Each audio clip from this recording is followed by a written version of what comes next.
Esta es, sin lugar a dudas, una particular historia de esfuerzo y decisión, como la de tantas personas que por diversas razones abandonaron Europa a finales del siglo XIX para establecerse en otras regiones del mundo.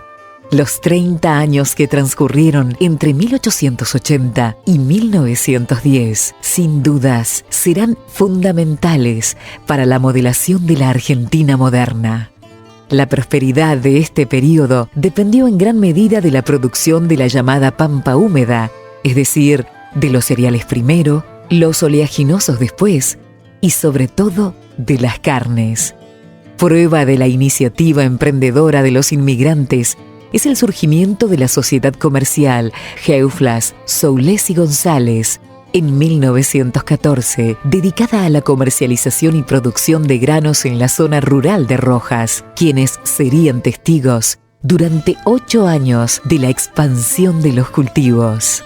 Hacia 1922, cuando los rendimientos esperables para un maíz en la mejor zona oscilaban entre 500 a 2.000 kilos por hectárea, los fundadores dan lugar a la constitución de una nueva sociedad cerealera formada por Juan Borassi, Cornelio Gear y Hugo Battaglini, que continuará operando comercialmente.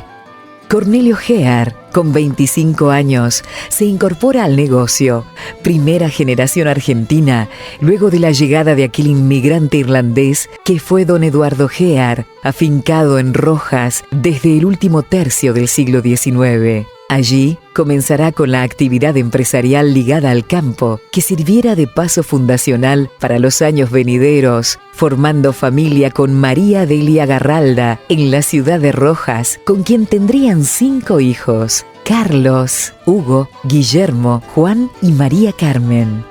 Por aquel entonces, mentes brillantes como Enrique Klein y Tomás Breger, en la cercana localidad de Pergamino, desarrollarían el cultivo de trigo y la investigación en maíz respectivamente. En producción animal, Eduardo Sacriste habría de incorporar desde Estados Unidos los primeros reproductores porcinos Duroc Jersey, raza que se afinca prolíficamente en nuestra zona, adoptada por criaderos pioneros como Patricio Gear, otro de los hijos de Eduardo Gear. Don Cornelio, comprometido no solo con la actividad de acopio de cereales, sino también con su entorno social, comienza a intervenir en la política de los principios integradores, liberales, de fuerte contenido popular que promulgara el radicalismo. Hacia finales de la década del 20, era evidente que la situación económica y financiera del mundo se acercaba a una crisis, y como Gran Bretaña estaba incluida en ella, no era difícil prever que las posibilidades de comercio exterior argentino correrían cierto peligro. 6 años después de operar en la comercialización de granos en la zona, como Borassi, Gear y Battaglini, este último se retira, quedando en 1928 como Gear, Borassi y compañía, quienes emprenden diversas actividades productivas y comerciales, incorporando plantas de acopio en localidades del partido de Rojas y Salto y embarcándose en la producción animal con un criadero de cerdos. Desde 1930, tras el derrocamiento del gobierno constitucional, se modificarían las estructuras de comercialización, afectando notablemente la libertad y flexibilidad para comercializar cereales. Durante esos años, las rutas comenzaban a correr paralelas al ferrocarril y el empleo del camión para mover la producción comenzaba a intensificarse. Gear, Borassi y compañía se inclinaría más aún por la producción animal, contando con uno de los criaderos de cerdos más grandes del país, y continuando la producción agrícola y tecnificación, incursionaría en la comercialización de combustibles y lubricantes de la recién fundada YPF. La empresa se desarrolló mucho en el negocio de acopio, sobre todo en el distrito rojense y su zona, llegando a tener elevadores de granos, de los cuales quedarán como testigos el elevador granario que fuera de Bunge y Born en la localidad de Salto, el de Agricultores Federados en el paraje de Unter y el de Cooperativa Agrícola Ganadera de los Indios, todos pertenecientes a Gear, Borassi y compañía por aquellos años. Sin embargo, la búsqueda de diversificación y sostén de la producción provoca aventurarse aún más. Se incursiona en la venta de unidades automóviles de la casa matriz Chrysler. Vehículos Plymouth y camiones Fargo comenzaron a tener un lugar entre las opciones que la empresa brindaba a productores y clientes. La tecnificación, que por entonces se expandía sosteniblemente, no solo en la Argentina, sino en todos los países agrícolas del mundo, tuvo su acompañamiento en la incorporación de algunas maquinarias en nuestra zona, donde la empresa comercializaba los tractores Massey Harris. El año 1946 señalaría el inicio de una segunda etapa de comercialización intensamente intervenida por el Estado. El Instituto Argentino de Promoción del Intercambio, creado el 28 de mayo de ese año, se encargaba de comprar los cereales, carnes y derivados a los productores para luego exportarlos. El IAPI ejerció así un doble monopolio. Fue el único comprador de la producción agrícola local y el único vendedor de la misma. La empresa G. Arboraci y compañía, por ese entonces, impedía de contar con provisión de vagones de carga, no lograba acceder a los puertos desde sus instalaciones en una época en la que los camiones aún no operaban a larga distancia. En consecuencia, prácticamente deja de trabajar, dejando como resultado para su patrimonio la venta de los elevadores de granos. En 1954, el industrial norteamericano Henry J. Kaiser radicaría en el país Industrias Kaiser Argentina, ICA, la cual comienza con la fabricación de automóviles en 1958. G. Arboraci y compañía se convertiría en su representante directo en el tradicional local de Avenida 25 de Mayo y Alsina, proveyendo de jeeps, estancieras y camionetas a los productores. En paralelo, la venta de combustibles y lubricantes ve su continuidad de la mano de la empresa ESO. Pasado un tiempo, llegaría una nueva ola de tecnificación agrícola. Es así que en 1956 surge el Instituto Nacional de Tecnología Agropecuaria, INTA, y los consorcios de extensión CREA, grandes difusores de lo que unos años más tarde sería la Revolución Verde, liderada por Norman Borlaug. El ingeniero agrónomo Juan Gear, hijo menor del emprendedor don Cornelio Gear, recién recibido, entra como asesor del CREA 30 de agosto. Mari Lauken, comenzando una vida profesional ligada a la tecnología agrícola y a la comercialización de cereales. Es a partir de esos años en que se produce un nuevo y profundo cambio en el sistema comercial de granos, implantándose un régimen de mercado libre establecido sobre la base de un precio fijado para cada cosecha.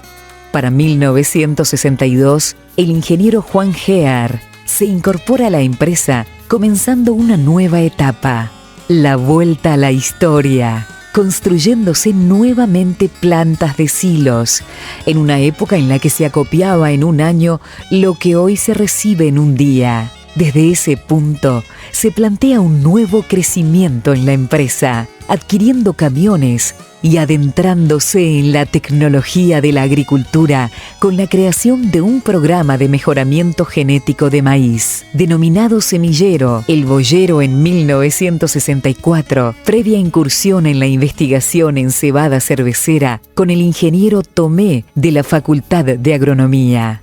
Por ese entonces, el mundo del negocio de granos se encuentra sólidamente concentrado entre las cerealeras Continental, Dreyfus, Cargill, Bunge y André, quienes, expandidos por todo el mundo, habían invertido en barcos, elevadores de granos, comunicaciones y fábricas elaboradoras de harina, de aceite o alimento balanceado. Como es de esperar, el sistema comercial sufre a partir de la campaña 1966-67 una nueva e importante variación, tendiente en este caso a fortalecer aún más la intervención de la actividad privada. Se instauraría por aquel tiempo un sistema basado en un doble precio, denominado mínimo y de sostén, época en la que la compra por parte de la Junta Nacional de Granos comienza a verse reducida. La ahora empresa denominada GEAR Sociedad Anónima, desde 1971, seguía avanzando con la participación del ingeniero GEAR, quien para 1973, junto a Beatriz Copié, había constituido una familia con 6 hijos: Virginia, Carolina, Denise, Laura, Florencia y Nicolás. La agencia ICA deja su paso a la Renault, la soja hace sus primeras apariciones en la pampa húmeda y el negocio de agroquímicos asociados a la producción extensiva se va abriendo paso. La producción animal se encuentra por esos años complementada con la actividad tambera en varios establecimientos.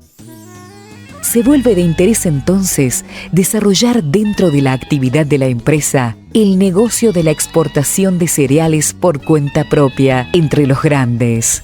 Los maíces híbridos colorados tipo Flint, del Boyero, comienzan a difundirse, elaborados artesanalmente por varias regiones del país.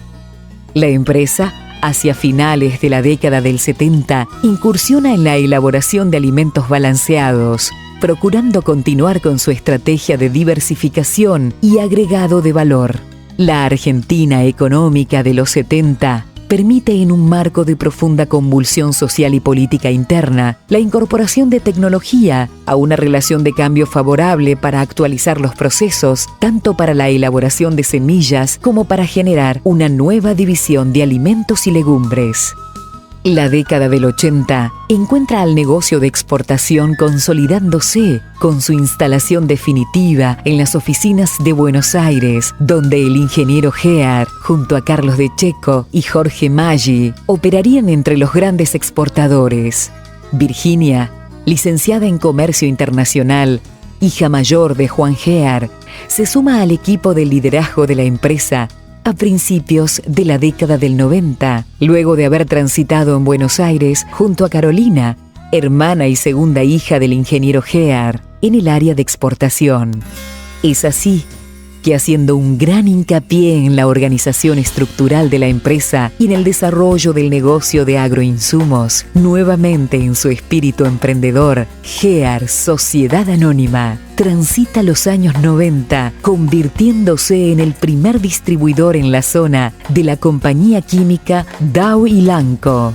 Años más tarde, desarrollará para Pasa Petrosur el negocio de fertilizantes líquidos, con una impronta de avanzar en la prestación de servicios. La biotecnología y la siembra directa van modelando el paisaje pampeano, a pesar de las sequías y los inolvidables años del trigo confusarium y del mal de Río Cuarto. La estrategia de la empresa en sus áreas comerciales y de insumos se basa en la ampliación del portafolio de productos y de empresas para los productores de la zona. El paquete tecnológico comienza a ser solicitado por los productores que ven el retorno de la inversión en tecnología, semillas, fertilizantes y agroinsumos. El asesoramiento al productor, con demostraciones a campo y generación de información propia, es sustentado con la inclusión de más técnicos a campo que, bajo la supervisión del ingeniero Luis Chiavarino, se acercan y acompañan los requerimientos de los productores, apoyando iniciativas locales como la instalación del Puerto Seco de Rojas, desde donde se realizan exportaciones de cereales. Carlos Aloé, otro miembro de la familia, se involucra tanto en la logística de acopio en las distintas plantas de GEAR como la ejecución de los embarques a puerto. GEAR Sociedad Anónima continuará creciendo en la década del 2000 de la mano de sucursales en las ciudades de Lincoln, Ameguino, Rafael Obligado y General Pinto, en las cuales la atención a los clientes se centra en la provisión de servicios sostenidos en la impronta del ingeniero Santiago Sanauja, siendo pionero en negocios como la trazabilidad del maíz Flint, exportado a los mercados más exigentes del mundo.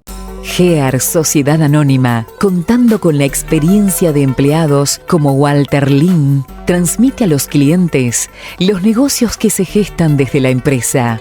La búsqueda de la diversificación tan requerida en todo el proyecto de nuestra historia como país y como empresa la lleva a asociarse a grandes jugadores como Dreyfus para la ejecución de los negocios de identidad preservada o a multinacionales como Syngenta en la producción de insumos agropecuarios. Se sumará posteriormente a la empresa, proveniente de la industria de semillas, el ingeniero agrónomo Nicolás Gear, el hijo menor de Juan Gear, en el 2010. Ha sido durante 90 años, sin dudas, una tarea que entraña dificultad y cuya ejecución requiere decisión y esfuerzo. La crisis del embargo cerealero de la década del 80, que nos golpeara tan profundamente, las condiciones macroeconómicas de la década del 90 y finalmente la reciente situación económica del 2001 que sufriera la entera sociedad de nuestro país, han ido templando a la fuerza el carácter de la empresa y confirmando su deseo de continuidad. Será el espíritu trabajador, innovador y emprendedor el que permita la trascendencia de la empresa Gear Sociedad Anónima.